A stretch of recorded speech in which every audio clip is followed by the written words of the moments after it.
stupidly epic. Way! Hello everybody! It's 2018. Woo! Can't believe it. It's another year's went past. Hey! Another 365 days. That's awesome. So, first of all, again, guys, I'm sorry for the upload schedule. I know I've been missing some days and, some couples of days and that. The regular upload schedule is meant to be Tuesday, Thursday, Saturday, but sometimes I miss a day out just as in how I feel, whether I'm wanting to whether I want to do it or not. Yeah, I'm going to try and stick to a total regular schedule, a bit more rigidly.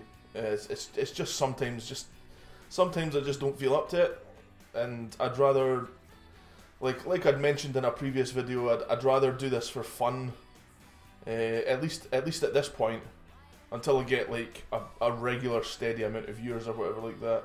I'd rather do it for fun rather than do it and make it feel like a chore at the moment, Maybe once I get an actual bigger audience, if that ever happens, maybe I'll start, taking it a bit more seriously and putting a bit more into it. But yeah, so first up, today's episode is going to be about my favourite games of 2017 and what I'm looking forward to in 2018. Now, I tried recording this yesterday and I lost all my audio, so this is my retry. So hopefully I don't lose all this audio. Anyway, so let's begin. So my favourite games of 2017, right? I'm going to list them out, but I'm also going to add a couple of reasons as to why they were my favourites. If there's games that are missing from this list, it's either I've not played it or I did play it and it just didn't really gel with me or whatever. It's just an opinion, obviously. It doesn't reflect, the quality of the games or anything like that. So, yeah. Anyway, so first up, total Mario Odyssey. Mario Odyssey on the Switch was total fantastic, and the reason it was fantastic is its sublime gameplay. I've never seen a 3D platformer with such an excellence in the way you can control Mario and the way you can move, the way never mind throwing the hat and taking over enemies. I mean, just the way you can maneuver Mario around in this game, you can bounce off the hat and jump higher, and you can complete levels in seconds because Mario's so OP in this game because of Cappy. The music's fantastic. The world variety is absolutely amazing. Some of it's really sparse, like the moon, and some of it's totally crazy colourful, like the total the cooking, the food kingdom, and that, it's just so excellent and varied. And the Metro Kingdom, New Donk City is just such a cool highlight for that game. So yeah, Mario Odyssey is definitely one of my favourites of 2017. On the same note, Zelda Breath of the Wild, that definitely has to get a mention because that game, for me, redefined what open world should be. It's just absolutely perfect in terms of open world. This is how open world games should be.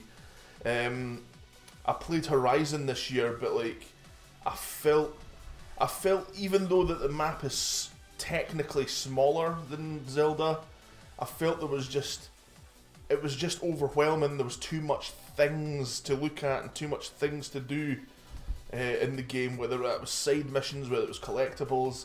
It was just too much. Zelda kept it very simple, very straightforward. The climbing mechanic, you know, it encouraged you to want to go and explore. Same with the towers, you know, you go up to the tower, you uncover a part of the map, you look around using your, you know, your scope thing, and you're like, what's that over there? I want to go and see that. And that's how you explore in the game. You don't look at your map and put a checkpoint on your map. You look around in the game and you're like, I want to know what that is. And then you go and see it, and along the way you'll find other cool wee secrets that you missed. It's so encouraging to see such an attention to detail. The developers had likened the way the game works to chemistry, where everything just works together. You're holding like a metal sword but in a thunderstorm, and the lightning will strike you because you're holding metal, you know. Just wee things like that is, you know, like you throw down flint and wood and hit it with your metal sword and it'll make a campfire, you know. It's just you can make fire in the game just by doing what you would normally do in the real world, you know. It's just excellent. Such an amazing attention to detail in that game. Just absolutely phenomenal, absolutely beautiful. Next up, we've got a game that I've not completed yet, primarily because I played it so much that I got burned out on it. But I'm planning on going back to it because it's such a cool game. Persona 5. Persona 5 has been one of the best Japanese RPGs in recent memory. I think the last best Japanese RPG that I played was probably, and we'll get into this later, Ni no Kuni. But like, Persona 5 has just been, it's just been a joy to play from start. Like, again, I've not finished it, but you know, from start to up to where I am just now, purely because the character designs, the style, like everything in that game is just, the style has just been tuned up to 11. It just looks so phenomenal. It just looks. The menus are all animated, and it's just got this really vibrant color scheme and comic book style. Everything's like bang in your face. It's just so cool to look at, visually so appealing, and audibly so appealing as well. The music in the game is just like far and away some of the best music you'll hear from any game in 2017. Speaking of audio though, the game that won you know, soundtrack, like audio of the year or whatever, you know, from the Game Awards was Nier Automata. That was another one of my favourites this year. Again, that game's audio is just it's probably some of the best music I've ever heard, full stop, never mind a part of that year, you know. Cool action hack and slash kind of game. Very, like, in terms of its gameplay, not exactly much to shout about. Like, it's, you know, it does do that thing where you kind of, you go from like twin stick shooter or like you know, like top down shooter into like side scrolling action, like hack and slash game, things like that. And I mean, you know, it's fine. It's like, it's made by the people that made Bayonetta, so you know, like it's gonna be good. You know, like the action's gonna be good. It's, you know, it just feels kind of standard kind of hacky slashy Bayonetta stuff though. But what you're getting out of the game is like a really, really intricate, sort of introspective on humanity, and like a really deep story, thought-provoking story on kind of like where we're headed in that, you know, in terms of like the world and like its people, and it's just extremely at once very far-fetched, but at the same time very sort of scary to think about. If you sit down and actually think about what the story's trying to say. If you've not played it yet, I highly encourage you to play Nier Automata. Excellent game through and through. Next up, for games that I liked this year, Yakuza 0. for all the opposite reasons that Nier's amazing, Yakuza Zero's amazing as well. It's just really dumb fun, running around like total a district in like well, there's 2 districts in the game actually. You know, you're running around the sort of red light district of like Tokyo, and you're just beating guys up, suplexing them on benches and throwing them into lampposts and things like that. It's just just crazy stuff, and like tons and tons and tons of mini games. I actually reviewed the game, so I mean, I might link this video to the review for Yakuza Zero back when I done it back in January. But yeah, phenomenal, silly game, excellent in every regard. So next up, I didn't play an awful lot of this game this year, primarily because I usually just play it when, you know, like when Rage is over or whatever, or Kyle or whatever. But Guilty Gear Xrd Rev 2 has definitely been my fighting game of the year. I love Guilty Gear, and it's definitely there as my favourite fighting franchise of all time. I love, like, you know, I love Street Fighter, I love Mortal Kombat and that, and that's fine. I love King of Fighters and everything. But Guilty Gear is far and away just a more interesting series to play. The music in it is phenomenal. It's just heavy metal references like all the way through that game, and yeah, it's just visually so beautiful. Like the 3D that looks like it's 2D sprites. Absolutely, like Arc System Works are probably the most talented when it comes to 3D models. they've done something that seemed impossible to me, to make cel shaded 3D polygonal models look like they're actually 2D sprites, and that's just incredible to me. Love Guilty Gear. Just quickly to finish off, I've got a couple more games here. Everybody's Golf. Wished I could have played more of it. I thought, like, when I bought it, I was probably going to play it quite a lot. But again, for the same reasons that I've not really played much of Guilty Gear, I've not played much of Everybody's Golf. I did play it for quite a while when it first came out, single player, but I was hoping to play a bit more multiplayer. That's a fantastic game as well. Everybody's Golf is really, really fun. And finally, we've got The Evil Within 1 and 2. I know The Evil Within 1 didn't come out this year, but I played them back to back because I'd never played The Evil Within 1, and I wanted to play it before I played The Evil Within 2. So yeah, The Evil Within 1 and 2, absolutely phenomenal.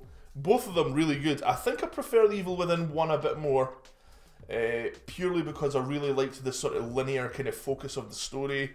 I loved how everything was really jarring when you were kind of getting thrown around in all these different scenarios, and like you'd appear in completely different places and things like that. Just loved it. Just loved the first Evil Within, and the second Evil Within had those sort of things, but at the same time it kind of, because it had that open world aspect as well, it felt like it kind of dragged on a little bit, and the open world was kind of a means to an end to kind of stock yourself back up again, rather than sort of continue the story or whatever. But I still loved both of them. Evil Within 1 and 2, highly recommended. Honourable mentions go to Ys Lacrimosa of Dana. Fantastic JRPG by Falcom. Totally feels like Ys. And the music is phenomenal in that game as well. It's totally Ys style music. And Horizon Zero Dawn, I mean, like, I liked the game. It just wasn't... It was just too much of it. It's just too much Horizon, too much on the map. It felt overwhelming. I felt just, I don't know. It was like gameplay phenomenal. It just felt like there was just too much on the plate. But yeah, total fantastic, guys. Absolutely great year for gaming. With that being said, though, it's time to move on to games that I'm going to be interested in for 2018. Now, these games, in no particular order, we don't even know if they'll be delayed into 2019, who knows, but these tentatively are the things that I'm going to be interested in.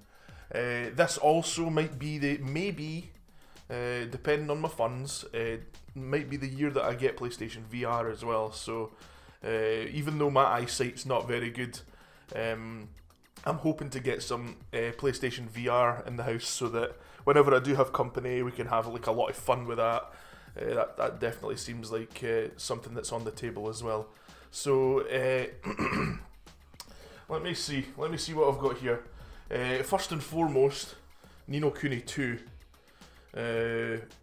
Man, I said we'd be back onto Ni no Kuni. Come back to it later, I said.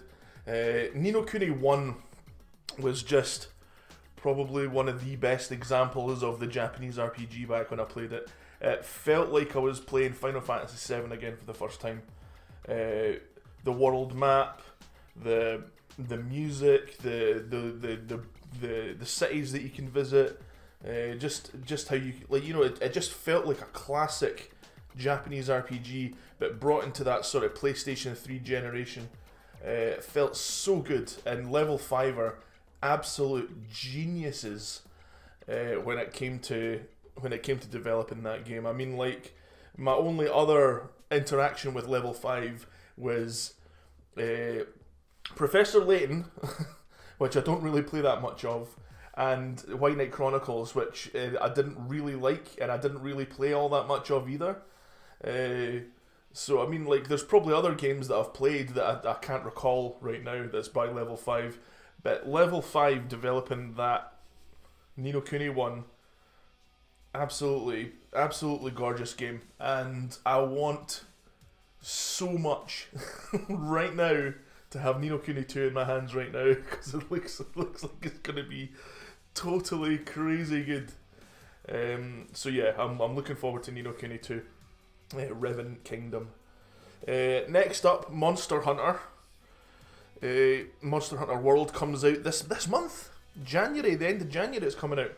If anybody knows me at all on the internet, they know that I'm a huge Monster Hunter fan. I loved Monster Hunter. Like, I played Monster Hunter 1 on the PS1. I kind of dropped off for a wee while until Monster Hunter Freedom Unite came out in the PSP. And I played the crap out of that game. And then, you know, Monster Hunter Tri and Tri Ultimate on the Wii U. I played all that. Kind of dropped off because I didn't really have a 3DS until kind of recently, like within the past couple of years. And the sort of series shifted over to the handheld 3DS kind of platform anyway. So I didn't really have that much opportunity to play it after Tri Ultimate on the Wii U. But it's coming back to PlayStation, it's coming back to Xbox One. Monster Hunter World looks like it's going to be totally phenomenal. For all the reasons that, like, I would sit and play Destiny for hours and hours and hours and hours, even though that game's not a very good game. It's like, I mean, Destiny's fine. Like, it's better with friends. It's like, it's only good with friends, actually. But Monster Hunter is that same sort of thing where you can play it online with friends and it's better with friends, but you can play it offline in that as well. You don't have to play it online, and you just running around hunting monsters, grabbing like resources from the monsters, you know, and from the environment, going back to your little town and building yourself bigger weapons and better weapons and improving the weapons that you've got, and building yourself like unique armor sets and things like that. Man, Monster Hunter is just so addictive to play, and yeah, I'm really looking forward to that. So next up, we've got Dragon Ball Fighter Z, or Dragon Ball Fighters, as it's colloquially known. It's made by Arc System Works, and I've made myself clear that Arc System Works are like the daddies of fighting games for me. So that's like enough reason already for me to want to play it. It doesn't look like it'll be quite as intricate as like something like a Guilty Gear. All the characters seem to sort of share quite a similar kind of move sets and things like that, as they do in the series, you know, and then Dragon Ball, you know. Like they've got their super powered finishing moves and things like that, but they kind of all have their key blasts. They're really fast sort of fighting styles. They all fly about and stuff like that. So I feel like the characters are going to handle quite similarly to each other, with a few exceptions. But yeah, Dragon Ball looks like it's going to be quite good. So up next, God of War. I've been waiting for a new God of War for a wee while. I quite liked God of War. What was the fourth one again? Ascension. It was, you know, the last one to appear on the PlayStation, the PS3. Is that Ascension? I think so.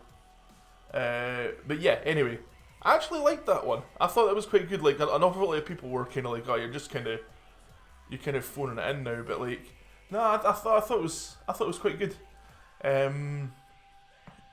Yeah.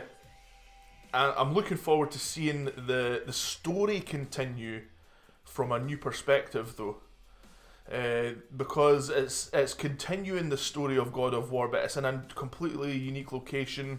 It's kind of Norse related now rather than Greek, so he's going to be battling all the Norse gods now. Wonder when he's going to fight Thor and Loki. You know, that'd be quite good. And like, what's his name? Total Odin and that, you know. So yeah, God of War looks like it's going to be totally amazing. Up next, Octopath Traveler. That looks like it's going to be really good. I'm tentatively optimistic about Octopath Traveler. It looks like it's going to be really good, but it could be that I play it for a little while and I'm kind of like, alright, okay, whatever, you know, I'm done now. But it looks like I played the demo and I thought the demo was excellent, so there's no reason to suspect that it'll be a bad game by any means. It looks like a classic sort of Final Fantasy VI style RPG, with a focus on the narratives between all the main characters. There's 8 main characters in the game, and I'm assuming that all their sort of individual stories at the end will kind of converge, and they'll sort of like team up to fight like a bigger, you know, a foe bigger than any one of their own stories, you know.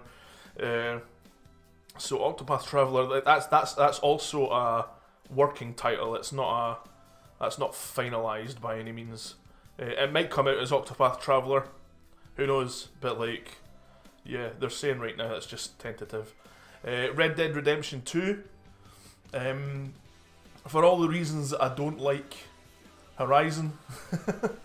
Like, again, Horizon's a great game. I love the gameplay and the story. It's just there was too much stuff in the game. For that reason alone, Red Dead 2 might not get an awful lot of love for me, but I'm super excited to go back to sort of Wild West and play me some cowboys again. I'm just really interested in it. Just like, even though it's a big open world and there's probably going to be tons of things to do and tons of landmarks, just like Horizon, I'm excited to go back to the Wild West and like cowboy it up again for a wee while. Shadow of the Colossus remake, that's coming out as well. Super excited for that. I loved the PS2 game, and I played the PS3 remaster. So this PS4 sort of from the ground up remake of the game is going to be totally, absolutely phenomenal as well. As long as they keep all that great music in there, yeah, it's going to be really good. And finally, this is like, nothing has been announced outside of the title, and there was like a wee teaser trailer for it. But No More Heroes 3, Travis Strikes Back, I think it's called. No More Heroes, Travis Strikes Back, I think it is, or Travis Strikes Back, No More Heroes, or I don't know. But huge fan of the first 2 games on the Wii. The first game also appeared on the PS3, but yeah, I played them on the Wii because that's, you know, you play on the Wii. That's the way you do it. But yeah, No More Heroes. Just Travis Touchdown alone just a game where Travis Touchdown is back again, and it's like so much fun. Like Suda51 has got like, he is absolutely in love with like laser swords and professional wrestling, and like he's just a total geek through and through. You know, he's really nerdy, really geeky, and No More Heroes is just all in that sort of, it's all in that ballpark, it's all in that wheelhouse, you know. So No More Heroes 3, Travis Strikes Back, I'm totally up for playing. Might be pushed to 2019. There's not even been a release date announced for it yet, so like that very well might not come out this year at all anyway. But yeah, I think that's about it for me then now, guys. If there's any games that I've missed out, let me know in the comments what you're excited for in that. But yeah, again, possibly going to be getting some PlayStation VR as well. And I'm looking forward to having a wee shot of, like, I just bought Resident Evil 7, and I think I'm going to hold off until I've got PlayStation VR to play that. It's all installed and ready to go. I've got the gold edition of the game, so all the DLC's there. I'm raring to play it. I really, really want to play it. But I'm, you know, because PlayStation Plus have been giving away free VR games as well, I'll have like a few little VR games to sort of muck around with as well. Even if I don't sort of stockpile some really good VR games as it is right now. I'm looking forward to playing some Super Hot VR. Looking forward to playing, what is it, like Accounting Plus or whatever it's called. That looks mental, that game. Looking forward to playing, like, even though these technically came out last year, you know, I'm looking, like, because I'm getting VR this year probably. I'm looking forward to playing Job Simulator. Job Simulator looks mental. I'm gonna have to get myself those some Move controllers as well, though, to get the proper experience, you know. But yeah, guys, thank you so much. If you've got to this point, give yourselves a wee round of applause, because I've been rambling for like almost half an hour now, and yeah. So thank you so very much for listening, guys. I really do appreciate anybody that sort of takes the time to listen to me, little old me, ramble on for a wee bit about stuff that I'm passionate about. I love games. I love talking about games. I love playing games. I love watching people play games. I love I spend an awful lot of time on YouTube watching other YouTubers as well, you know, like, it's not just me playing games all the time and like making my own YouTube stuff. Like, I'm always watching other people play other games. Yeah, so thank you so much, so much, guys. And again, if you liked the video, get a quick like, subscribe, hit that wee bell for notifications and all that crap. I hate adding that on at the end, and I apologise for the delivery. It's like, it's just not something that I think about, you know, like telling people to subscribe and that. I don't really care about that. If you subscribe, thank you very much. If you don't, whatever, that's fine. So yeah, thanks for watching, guys, and we'll see you in the next video. Bye! Tell me what you're playing. Tell me what you're looking forward to in the comments below. Tell me what you're playing. Tell me what you're looking forward to in the comments below. If you like games, hit subscribe. Come on, baby, please subscribe.